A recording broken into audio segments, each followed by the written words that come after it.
All right, y'all, so now I figured I'd go over the ramp I'm working on. I didn't get a chance to video much of it because my wife has a bad habit of telling me about functions we're supposed to be at the day of or the night before. So anyway, my dad come up here. We was in a hurry. I had a few hours to get it framed up. So we got up here and framed it up. So I'll just explain to you real quick kind of what we did. I started with 2x12s. We used one for a template and just made cuts and stuff till we got it right, and then we traced it out on the other ones and to make our runners. So use 2x12, cut it I think 12 foot or 13 foot long. I put a mark. I marked it down about 4 inches because I counted for my 5 1/4, which is like an inch thick. Looking back, I should have marked it for, got 2x4s and I mean 2x6s and marked it for that so it'd be stronger, but I'll get to that in just a second. But I marked it down an inch for 5 1/4 boards and made a mark here where it needs to be. So I got my dad to hold that, and I got down here, put my level right here on the ground, just kind of made a mark of how the grade of the ground goes, measured up to where I needed and cut it, and made a few trims on it and got it right. Cut for our pitch here, and then we cut off straight level. I made a level cut for the drop, the 4 inch, and then we come back and measured. I think this would hold 2 5 1/4 boards. Put a mark there, and then I think it's 4 or 5 5 1/4 boards here. Made another cut because I didn't want to have to split, you know, rip a board to fit in between. So made another cut there. So then we went and traced them all out. Used the 2x4 or 2x6 in the front, and then set it up here. I held that up to my mark, and then we measured and cut these posts on each side in the same way with these posts in the middle. It touches the ground right there, so this one isn't dead center because it touches the ground there, but it's dead center from where it touches the ground to this. We did a post on each side in the middle like that, and then went back with some leftover 2x12s for my braces in between here. Down here I couldn't fit the 2x6 upside long ways, so we just turned them over sideways and screwed them in, or nailed them in, just to keep this end from bowing and breaking in, you know, the thin part off. So like I was saying about the 2x6s, with me on the motorcycle and all, the lawnmower is not a big deal, but the motorcycle, me on there, it's almost 1,000 pounds. So running up this much gap with 5 1/4, it's gonna bow, and I don't like that. So I thought about just going back with some braces here because that much wouldn't make much difference. You know, if I run up the middle of a runner, it'd probably be much be on the middle of the brace anyway. But I don't really want to go back and put braces in there. So I figured I'll just when I go up in there, I'll have to stay on the wide side to go in anyway, and when I come out, go on that side. So I'll just look, I'll be able to see my screws where I screw the decking down. So I'll just come up the middle of the runner here. I'm just gonna put my 5 1/4 without the other braces. When I go in, come up this runner, and come out, go down that runner. I'll be able to see my screw holes. So even after I paint it, I'll be able to see my screw holes. So it'll be fine. I'll just make sure I stay as close to the runner as possible, so my boards don't go to bowing as much. Me and him, my dad, both standing on it. We're both 200, or a little over 200 pounds. So it's almost 500 pounds, me and him standing on one. And it didn't really give then, but you're talking double the weight, so it would give a little bit. But if I stay on the runner, I should be good, because it touches the ground there, got post in the middle, and then post up there. So anyway, that's a quick rundown. I couldn't have more than, my bike sits like 3.5 inches off the ground. So over a 5 foot span for the wheelbase, I couldn't have this drop more than 3 inches really over that span. So if my front tire is here and my back tire somewhere here, this drop is only like 2 inches. So because of the way we cut it. So 2 inches, that still gives me, you know, 1.5 inches of clearance. So I should be able to get on up in the building. And this here, once I get my board on it, it'll be at the bottom of that. If you see that trim, it'll be at the bottom of that. So I only have like 1 inch or so to ride over in there. So it should be good. I shouldn't drag at all. Now the lawnmower deck may drag even with it all the way up, But I can just put a couple boards, lace a couple boards on it right here, drive it up in there and drive it out. Kind of like when you drive it up on ramps to change your oil or something. So it should be good. So now I'm fixing to get out here. I got my 5 1/4 deck boards over there. They're 12 foot, and this is about 6 foot here. I got it for about we cut this for about 1 inch overhang on each side, which is plenty.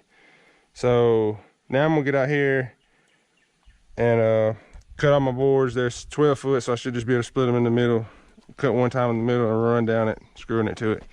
So let's get started on that. Hopefully that was a pretty good explanation of what we did here. The most complicated and the lengthiest part was getting the pitch of this down here. Getting that was the issue there. But once we got that, the rest of it went smooth, and trim this no problem. So anyway, let's get to cutting some boards.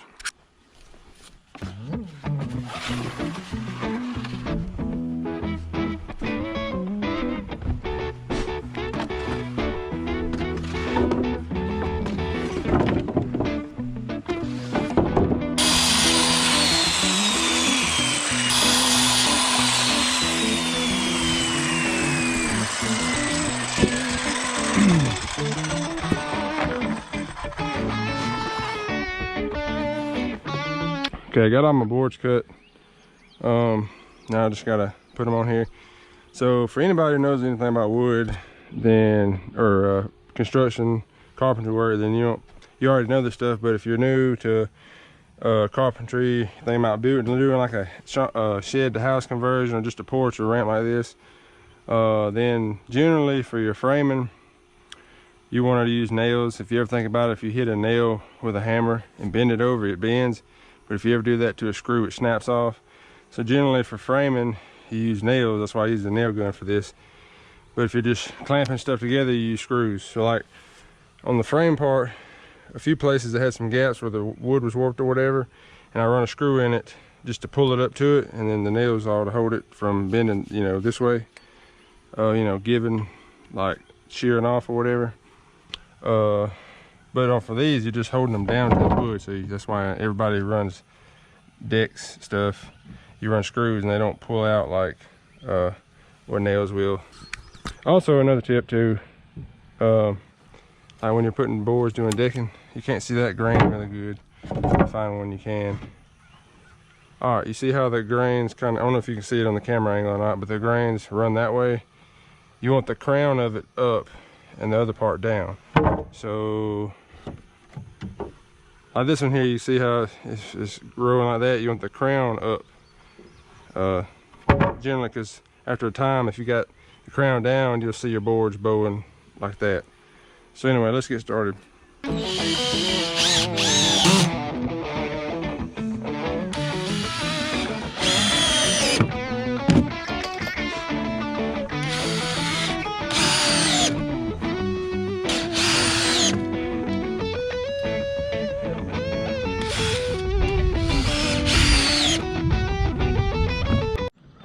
All right, so I'm done with all the decking. Now I just gotta go rip a couple of boards. My measurements got off a little bit, so I gotta rip a board here and right up here because I forgot to account for that 2x6 headboard. So I'm gonna go ahead and cut those and get those screwed in. It'll be complete other than painting. So I got my grip tape put on there. I got the ramp finished. Got my tape put on. I think it turned out pretty good. I had like 2 tracks going here. Because like if I put my lawnmower in there, that's about the tire width, and then my motorcycle, I go up one joist, and then at the angle I pull in, when I back out and come down this side. So anyway, it turned out pretty good. You can walk up it now without slipping when it's wet, which is great. So I just figured I'd show you all that real quick since I got it done. All right guys, so now I'm gonna get started on the workbench. I got my 2 pieces cut right there. They're almost 12 foot, not quite. Cut a few inches off to go in there. I'm gonna mark it. I'm gonna do, I think, 40 inches to the top. I'm pretty tall. Some people might be like, 40 inches? But anyway, I'm 6'5", so I'm gonna screw it to here on the back and the front. And then I'll just have my braces going in the middle. I'll probably do them like the stud length. These are on 2 foot centers, so I'll probably do it like that and put a 1/2 inch. I got 1/2 inch plywood to put over the top of it. And then I'll build a couple 45, you know, angle braces for the center to come from somewhere on this brace to the stud, probably there and there. And you know, that ought to hold pretty good, just because it'll be screwed to those 2 studs and then have one there and one there, bracing that way. So y'all saw my drill the other day, but I got an impact too. Figured I'd show y'all that. When I was doing the deck, y'all saw me using, probably on the video, saw me using a DeWalt, which if you're a professional and you're doing it all the time, I would go DeWalt because, well, DeWalt's just really good to me. Like grinders, when I'm grinding, when I used to weld, I love the DeWalt grinder. You couldn't hardly kill them. But I only do projects here at the house. I'm not professional. That DeWalt was my dad's. And my battery went dead. I only had a few boards left on the deck out here. So I just finished it up with his. These are pretty good for, they got 3 lights on there so you can see. Obviously I like impact for doing fasteners because you have the quick connect to slide them in and out. But anyway, these are pretty good for like home use if you're not like professional, you know, building barns or whatever all the time. Another thing that's pretty cool, which Hart is pretty good. I almost bought some of those for a cheaper, you know, under $100 drill set or impact set. But I got these because these have the battery indicator, how much battery life you got. That's the only, and they're a little bit stronger, I think. If you watch comparisons on YouTube, these drive a little bit faster than the Hart does. But anyway, Hart does, dropped it. But Hart does have some pretty good accessories though. When I went in there, they have the different size nut drivers, a bunch of different size, like Torx heads, flat heads, the Robertson or square head. I don't know if y'all can see that with the light, but the square head or Robertson heads you call them, and all that. Just go in the impact real quick. And then these here socket adapters, 1/4, 3/8, and 1/2 inch. They have a real big set that has all of these plus some drill bits and stuff, but I didn't need all that, so I just grabbed these. Mainly, this is the main one I needed here for the impact driver set.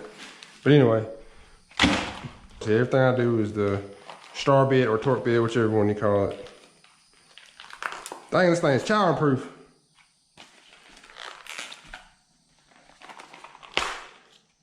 It's pretty cool. I mean, it comes with a little clip too to hold them in. So I mean, these things are cheap. I think it's like it was like 10 bucks or under.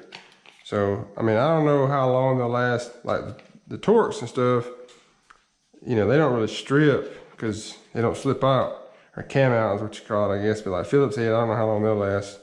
You know, I don't know how hard this is, but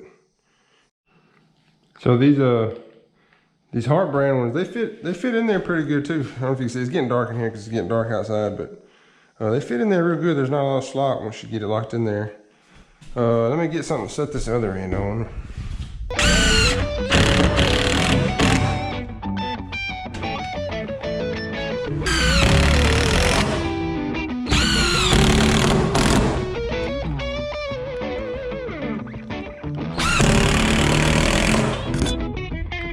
Alright, that one's good. Then we gotta do the back one. Use my tape measure, I don't know. I may just throw my level up there. Either use my tape measure or just throw my level up there. Cross it that way. Get it level.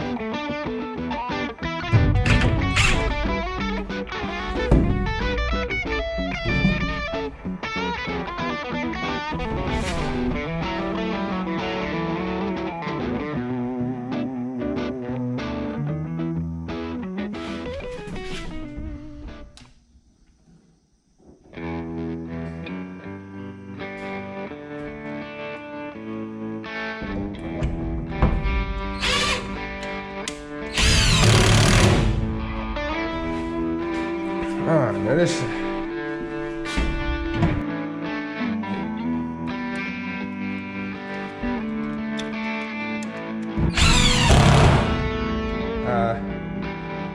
Battery's going dead.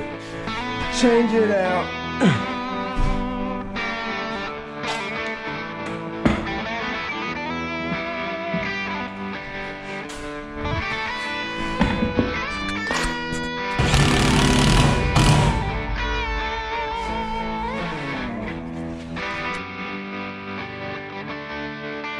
All right, so maybe y'all can see that. It got dark on me while I was doing it. But got the workbench framed up over here. As you can see, I just went through and put my studs, braces in between on all my studs. So it looks pretty good. It's almost 2 foot. I wanted it about 2 foot. All right, guys, so I'm back on the workbench now that I got some more daylight. So now I'm just gonna go out here and cut the plywood to lay on the top. So the plywood I'm using is just 1/2 inch plywood, not treated, obviously, because it's gonna be inside. I have some OSB, 1/2 inch OSB over there under the shed that come out of the, which I saw me pull out of the building. I'm on my workbench, I'm using plywood instead because it's smoother. And I'll probably paint it, but either way I want it to be as smooth as possible.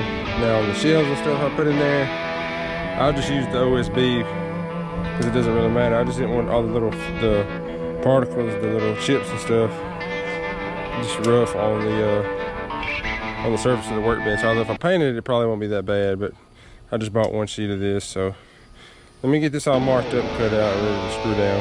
Well, you can see, but I'll shine a light on it in a minute. Let's see. Turn my light on.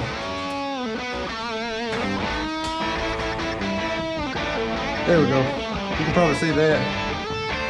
Right there, let's see. Alright, it fits in there pretty good.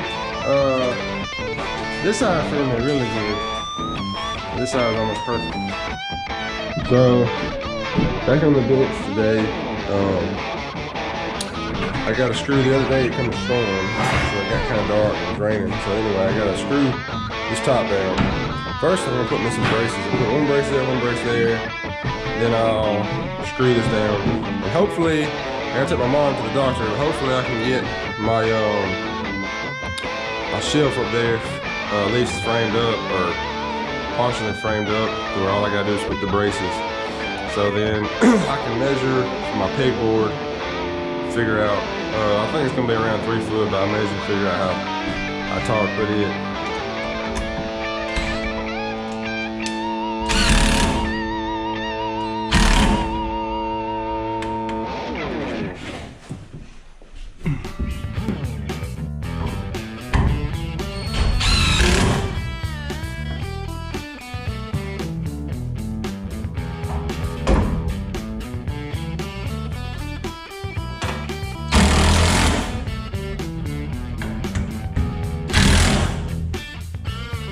Got my top screwed down, got my braces on. You can see it makes it a lot more straight in there. 2 is plenty. Before it flex a little bit, now I push on, don't flex at all. So now I'm gonna do my start measuring out for my shelf. I got marked off. I'm gonna put my boxes, my electrical boxes. Put one here 4 inches off the table, and then another one right here. I got it. See, I got it marked at the top and bottom of the box. And it says box on there with the X. So anyway, I think my shelf will probably be like 16 inches or so, 14 or 16 inches. I'll screw a 2x4 between here, and then my shelf will screw on that, kind of like this one did, but on the middle, and run across, same thing on that side. When I get my shelf on, I'll put me a little brace about the length of that speed square. Well, it'll be probably, the top of it will be about the top of the speed square. Anyway, and I'll do a brace like that. All right, so I'm in the process of doing my shelf. I screwed this board to here ahead of time and then screwed it in over there, but to get it in there, because of this edge sticks up, I had to get that back side in first, so I couldn't do that over here. I had to go in and toenail it afterwards. And man, that board was twisted down here. I pulled it over as much as I could, but it's still a little bit off here. So anyway, I'll probably go back and put another one from the side back here and try to push it over. All right, so I got my shelves. I don't like OSB. I'd rather use plywood. Actually, OSB is weaker anyway. If you look at, I think Mythbusters did a test, like people used to board up their windows in like Louisiana and down the Gulf for the hurricane. They shot a 2x4 out of an air cannon and hit OSB, went through it, hit plywood, it stopped, because plywood is obviously stronger. But I already had the OSB that come off the walls. I wasn't about to waste any money for the plywood other than the workbench. So, and it's just a shelf, so I decided to use it for that. But anyway, I got my OSB cut out. I went back with my square and put it on the edge of that and mark me out a line there. I'm gonna take a cutting tool. See, I got it marked along all these. You can see them. Oh, the girls out there. I got a little multi-tool to cut that out with. I'll show y'all that when I get to it. I'm actually about to order another one. My dad's got a Bosch and it works really good. And I seen a Bauer one, which if y'all ain't figured it out yet, I'm pleased with these tools for the price. So I'm gonna get one and test it out, and I'll give y'all my thoughts on how it works, because I've used a Bosch, which is a higher end one, expensive one. And so I'll give y'all my thoughts on the cheaper one when I do. All right, so I don't know if you can see it or not, but got my old trusty Crocs on. Anyway, I'm gonna go through here on these shelves and I'm gonna trim out with this oscillating multi-tool, trim all these lines out. Well, over here there's some more sun. You can see right there. Trim all that out so I get it to fit. I already got one fit up here, as you can see. So I'm gonna trim this one out, get it fit up. I tell you what, these oscillating multi-tools is the best thing since sliced bread. Whoever invented these bad boys is a wealthy, wealthy man.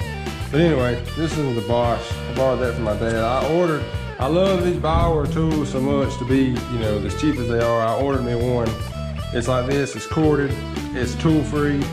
It's got a lever on it, kind of like this one is. You pop this one up and it comes out. Except this one's on the back.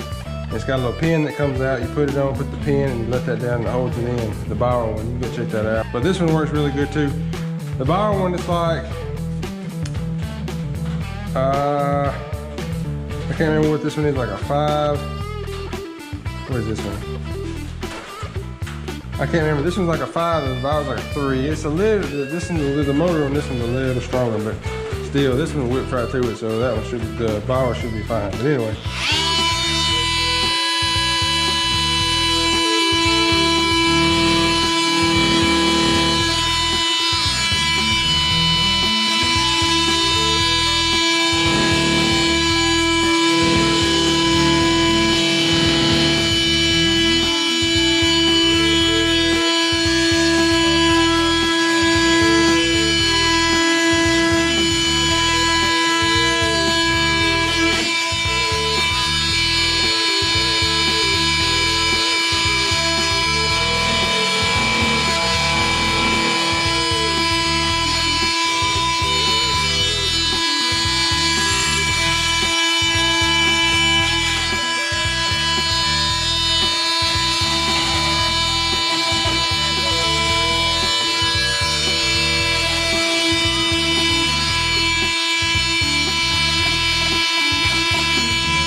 Got my shelf done up here.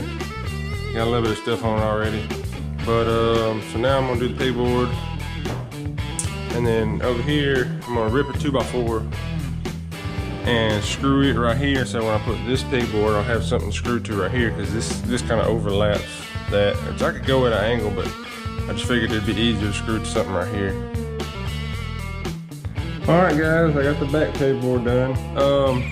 Got my boxes cut out. It did pretty good, pretty tight. Yeah, which the cover will cover that up. So anyway, it looks good.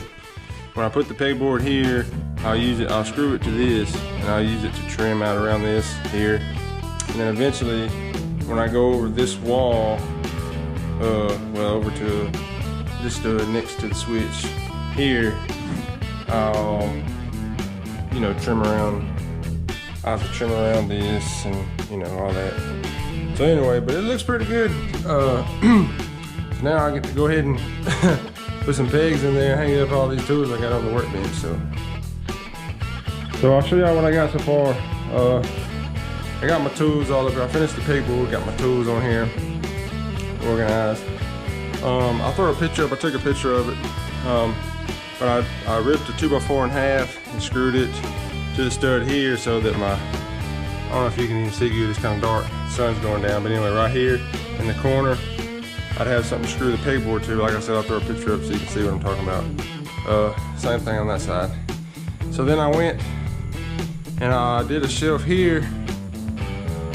I didn't video that or that one because it's exactly the same way I did this one. I figured it'd be kind of boring. So I put this one up first. The only difference is it's like 2 inches wider, like deeper. I did that, and then I went back and did this one. This is the exact same depth as that one, but I ran it from that shelf all the way to this shelf. It screwed it to there. I used these clamps. That was I should have videoed that, even though it was the same, built the same way as this one, because y'all already got a kick out of me trying to get this up here by myself. I used these clamps right here just to you know, like hand clamp it like wood, could be used for woodworking. I took a little short piece of 2x4 and I clamped it to the bottom of the shelf so I could sit this on top of it. And then I went down here, excuse me, I went down here and got it fastened down on this end. And then I could go down, I went back down there and fasten that in.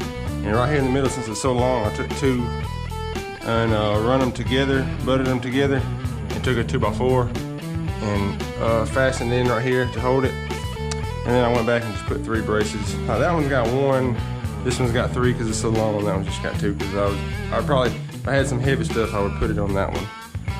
So far it looks good. I got my top cut right here, my piece here cut.